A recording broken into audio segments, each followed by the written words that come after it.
5 kilometres, this spectacular undulating Algarve International Circuit. 9 right turns, 6 of them left on the MotoGP calendar, of course, for the first time in 2020. A famous win for Portugal's Miguel Oliveira. So much spectacular undulation and elevation changes. Alex Rins, a 1:30.50 holds the best race lap, although the Suzuki man comes from 23rd onto the grid today. This is the overtaking hotspot. Fabio Quartararo on Rins on his way to take the victory here 1 year ago.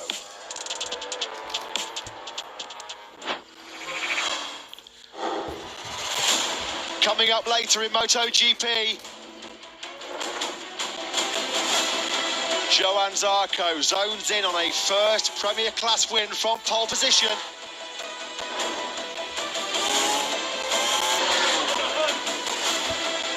Joan Mir targets a third straight Portimao podium from second. Aprilia's Aleix Espargaro aims to find his winning touch again from third. And can Miguel Oliveira repeat his 2020 brilliance from the fourth row?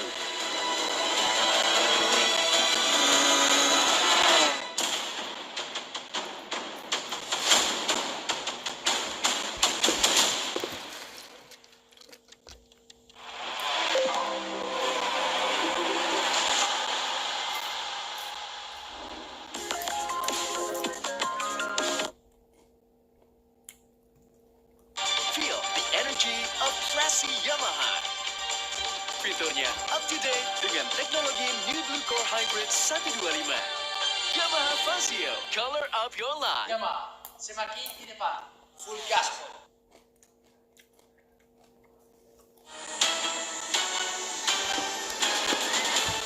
We have the roller coaster.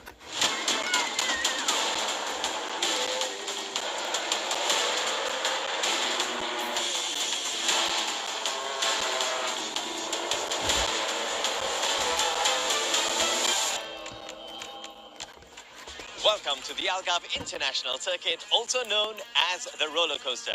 My name is Sanjay Pala and we are in Portugal for Sport TV's live coverage of MotoGP. After 4 races, we've had 3 different winners and a non-factory rider leading the championship in the form of Gresini's Enea Bastianini.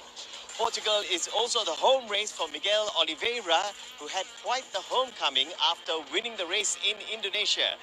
Earlier this week, he led a convoy of bikes all the way from Portimao to right here at the Algarve International Circuit.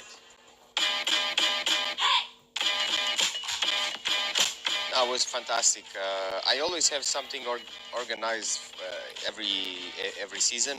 It was a huge opportunity to have the GP bike ready for the streets, and every time you take out that bike from the natural environment, which is the track, to another public scene, it's always amazing images. So it was a privilege to have done that for myself and for the fans. Miguel is the man in Mandalika. Coming from a 0 in Qatar, a crash, and I really needed to just score some points, but to get the win was amazing, and it was unexpected with all the rain and all the delays we had. Finally, the race was done, fortunately, and we could score 25 points. We are learning every time we are on the racetrack on the weekend, because there is still a lot of potential to be reached within the current package. So it's just a matter of gathering experience and know how to put everything together. I have just a lot of drive, a lot of motivation to do particularly well in this track, because it's my home GP. We always come here with a fresh mindset and with a lot of motivation. We are confident that we can do a good job. The weather in Portugal has had quite an effect on the timesheets. Here's what the fastest riders had to say after yesterday's qualifying session, which saw Johann Zarco snatch pole position, 2020 world champion Juan Mir finish second, and Aleix Espargaro complete the front row.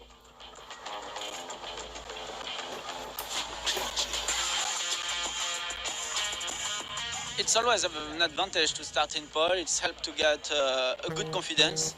And if we get the dry race tomorrow, I can have already some good references from this session, from this Q2. but we know the other can be very strong. So it's a long race, and we will see what opportunity I can catch. We are growing, we are making good steps forward, and on the feeling, and looks like every step we made, we don't come back. This track is difficult. It's a difficult one. It's a track that I enjoyed. So normally when you enjoy in one track, you give something more. This for me is the best, my best performance on a qualifying ever, because these conditions for me are extremely difficult. I never feel good, so I proved that I feel very competitive this year with the bike, and you know, to start tomorrow in first row is something great, because it's going to make our life a little bit easier. 10 riders have finished on the podium in the opening 4 races. Who will finish on the top step of the podium here in Portugal? The MotoGP race is live next on Sport TV.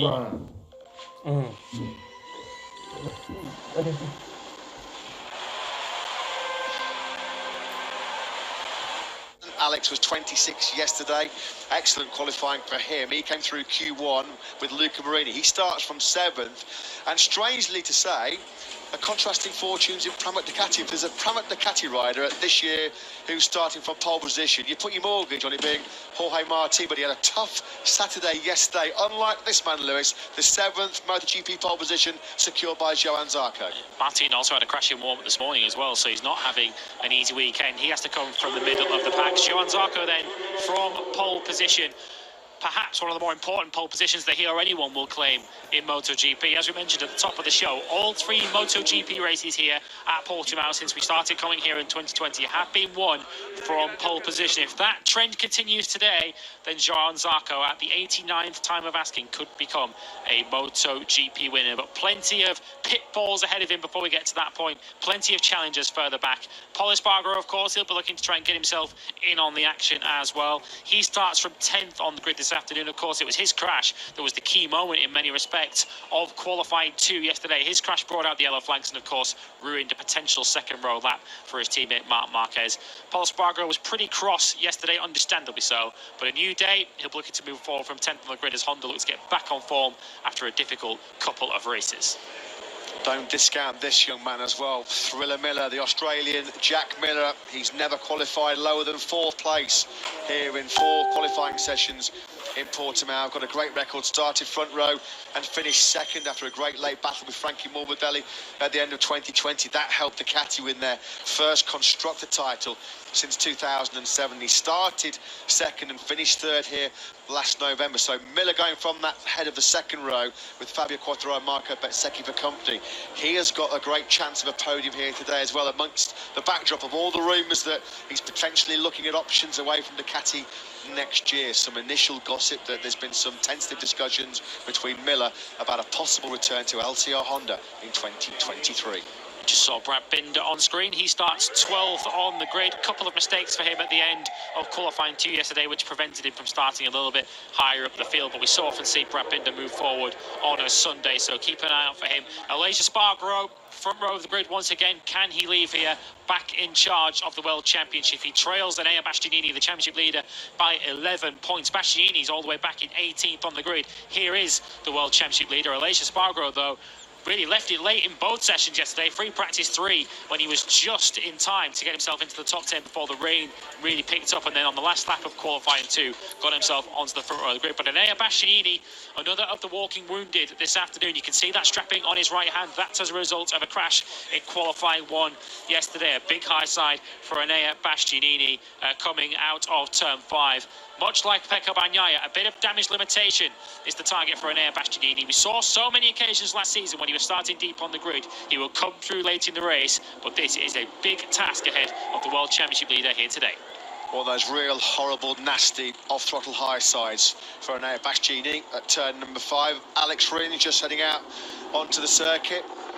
The wet tyre on that, maybe just scrubbing in a wet tyre. There is the potential, of course, of flag to flag. We've already mentioned the forecast, which was for no rain here, but the menacing black clouds up ahead of us, that will have certainly caught the attention of the teams back there, so they'll be making sure they have those wet tyres scrubbed in case they need them, of course. If it does rain, we have flag to flag conditions. They will come in and change motorcycles. Been a bit of a nightmare so far this weekend for Alex Rins, just off the pace, lacking confidence in the rain conditions. What can he do from the middle of the 8th row down down in 23rd place. A tough battle coming up for Alex Rins. I think if he can rescue a point-scoring finish, that would be great.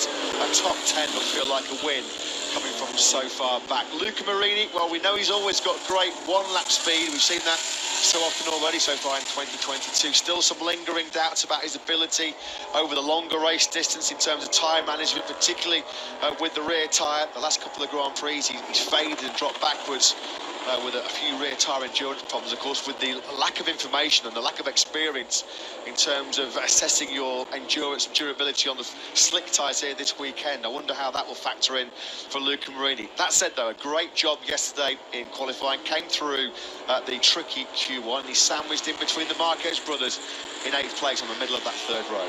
A shout out for his teammate as well, Marco Bezzecchi, who starts in 6th on the grid on the 2nd row. Here are the Michelin tyre allocations then. Asymmetric tyres here. Of course, this Portimao circuit has a little bit of everything, and of course there's no lack of choice for the riders. The first time they really saw slick tyres of any kind were yesterday in qualifying. We saw them ramp for the first time in qualifying 1, and then the whole of qualifying 2 took part in the wet. In terms of tyre choice, well, a lot of riders are expecting to go for the medium option. It's the best compromise. The soft, we're not expecting the soft rear tyre to last the race distance. And of course, in the relatively cool temperatures that we have here, there might be some concern for the riders if they go for the harder tyre, whether they'll be able to build that temperature early on in the Grand Prix. Fabio Quartararo went out in warm-up this morning with a soft front tyre and a medium rear, and his rhythm in warm-up this morning was absolutely outstanding, comfortably lapping in the 1 minute 40s. Every rider pretty much did 12 laps in morning warm-up this morning. 7 of Fabio Quartararo's were in the 1 minute 40s. No one else did more than 4 in the 1 minute 40s. Whether that's an indication for the Grand Prix we've got coming up, we have to wait and see, but there was no question that Fabio Quartararo had the superior pace and rhythm in warm-up this morning. Some initial time information then coming through from Michelin. At the moment, this is coming to the grid. Everybody has the medium front tyre fitted to their machinery, and just a couple of left field choices in terms of the rear tyre at the moment.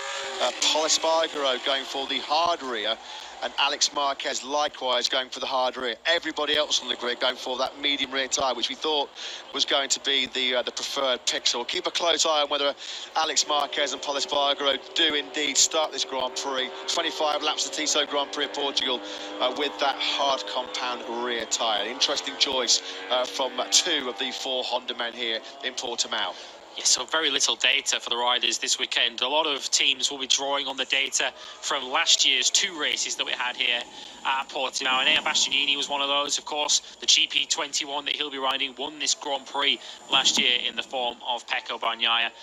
As far as Darren Binder was concerned, spoke to him yesterday. He'll also be drawing on the settings that Yamaha used here last year. Of course, Darren Binder is running on the year-old Yamaha. He goes from 22nd on the grid.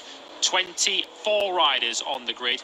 Lorenzo Savadori starts 21st as a wildcard, but the one rider missing on the grid this afternoon is Raul Fernandez for the Tech 3 KTM Factory Racing squad. He injured his hand yesterday in a crash in qualifying, and he's been declared unfit for the Grand Prix this afternoon. So Remy Gardner goes it alone for Tech 3. This is the place to be in Portugal. Pole position for Pramac Racing's Johan Zarco, the 31-year-old Frenchman.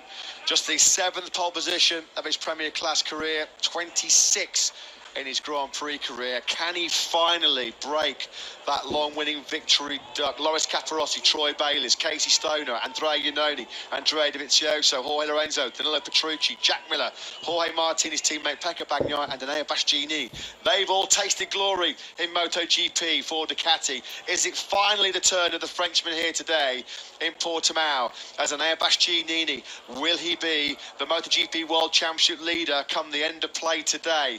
Down in 18th place, it's a battered and bruised Bastianini trying to defend that 5-point lead over Alex Rins in the championship. It got even worse yesterday for Alex Rins. He's a further 5 places back behind Enea Bastianini. Let's quickly pop back down onto the grid. Simon Craig, I'm delighted to say, is with Pramac Racing's Jorge Martin, head of the 5th row. Jorge, bit of a tough Saturday and a tough morning warm-up, but we know how good you are in the race, and we know how good a Ducati is for overtaking on this long straight. Can you give us your thoughts going into the race? Yeah, well, warm-up was going quite well till the crash. I was really confident following Paul and Mark, so I think we are good and strong for today's race. let's see, because it's a long race, we need to manage a little bit the rear, but I think we are ready for everything. Good luck, Jorge.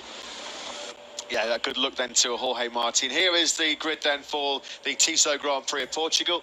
Yeah, a number of riders out of position, as you can see, as we come into the second half of the field. And Bastianini in 18th position.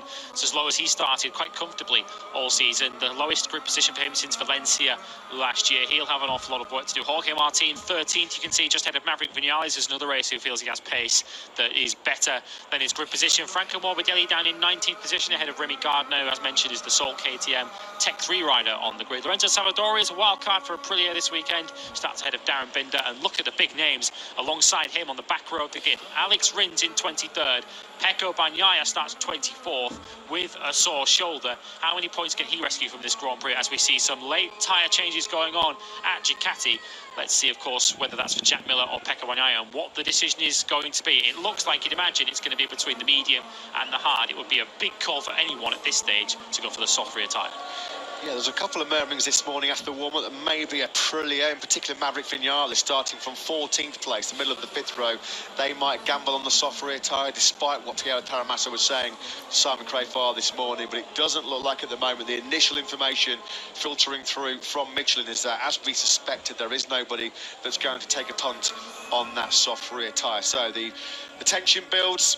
It's been a pretty chilly, windy and wet weekend so far here in Portimao. Thankfully, at the moment, it looks like we're going to get a dry race. Aleix Espargaro, well, will he be in the dream scenario of going into round 6, his home Grand Prix in Jerez in 7 days' time, having reclaimed the World Championship lead? Old but gold, and old and still fast, thankfully, yesterday was Aleix Espargaro. A bit of experience being used by Johan Zarco and Aleix Espargaro on that front row of the grid. Aleix Espargaro was saying yesterday when he woke up and saw the conditions, eating his breakfast, he was like, this is going to be a long, long Saturday. So to come out of it with a front row and a great chance really to get himself back into that World Championship lead. As Lewis mentioned, he's only 11 points adrift of Enea Bastianini, and it's not a given that Bastianini is going to score points here today, because he's really, really beaten up after that nasty high side at turn 5 yesterday in Q1.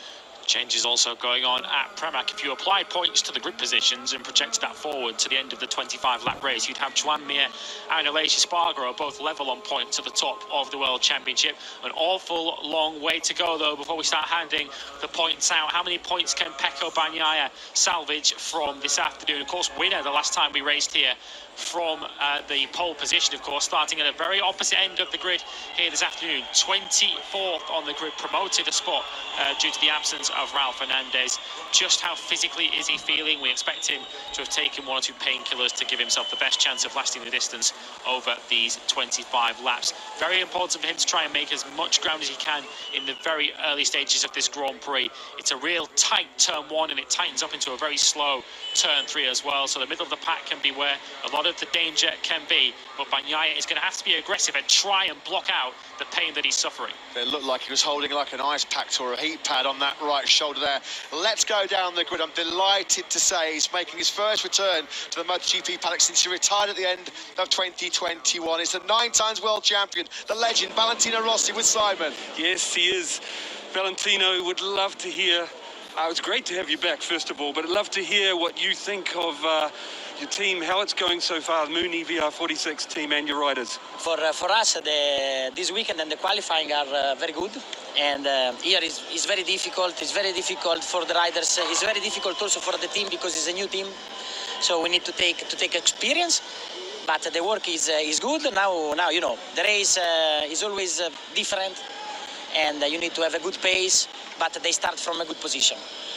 Vali, I have a car crazy son, and tongue-in-cheek, I tell him, 4 wheels are fantastic if you don't have the talent for 2. So how's the car racing going? No, it's very different, but I enjoy a lot. The car is fast, have a lot of very strong drivers, but I enjoy.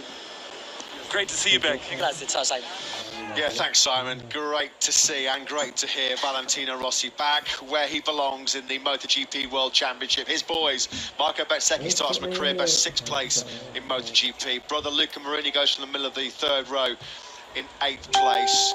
Fantastic to have Valentino back. Still getting used to, aren't we, the fact that he's not part of this MotoGP World Championship as a rider after being here since 1996. Now then, Jack Miller, 4th place. All kinds of rumours, as always, about his future. He comes over there just to shake the hands of Pramac Ducati boss Paolo Campinotti. They've got a great relationship. Will he be back at Pramac in 2023? He won't care right now. He's fully focused on the job in hand, and that's the Tissot Grand Prix of Portugal coming up for Jack Miller. Can he make it back-to-back podiums in 2022? Well, at the moment, when the riders came to the grid, it looked like only Paul Espargaro and Alex Marquez had taken the decision to run the hard compound Michelin rear tyre. Let's get the pre-race thoughts of Michelin Motorsport manager Piero Taramassa with Simon. Yes, Piero, as Matt just said, we'd love to hear your pre-race thoughts about tyres going into this race. Yes, track is dry. It looks like it will stay dry for the race, at least for the first lap. So everybody choose the front medium. That was what I said this morning. About the rear also, many riders are with the rear medium, and maybe two Honda, they will try with the rear hard. This morning they tried in the warm-up, Alex and Paul, they were happy. It's more stable compared